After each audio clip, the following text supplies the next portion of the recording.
पापा बहुत दाड़े से ऐसे डिप्रेशन जैसा लग रहा है। काम में ध्यान ही नहीं जा रहा है। कोक बोलावता है तो मैं उसको हरखी रीते बोलावता नहीं हूँ।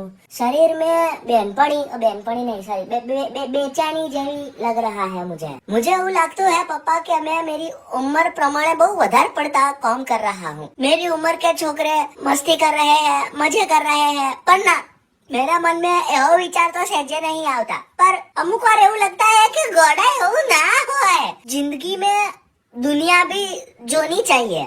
ऐसे घर के बाहर निकलो, खुली हवा में श्वास लो। હે તે ગાર્ડન માં જઈને શ્વાસ લઈ આવો જાઓ પપ્પા એટલે ગાર્डन में જઈને શ્વાસ લેવાની વાત नहीं हो रही।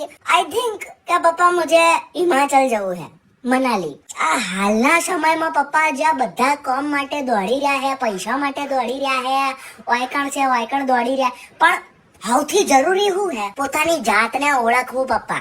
खुद की जात को ओळखना सबसे जरूरी वस्तु है। Who are you?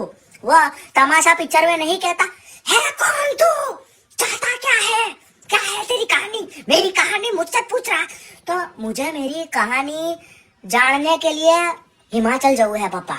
આ બધા શોરથી દૂર, બધા આવાજોથી દૂર અઠવાડિયું હું અને મારી અંતરાત્મા हम दोनों समय व्यतीत करेंगे और खुली हवा में श्वास लेंगे। છોના મોના દૂધની થેલી લઈ આવો જો દૂધની થેલી લઈ આવું? ભલા માણા આખી જિંદગી માં તો આજ કરી ખાવાનું।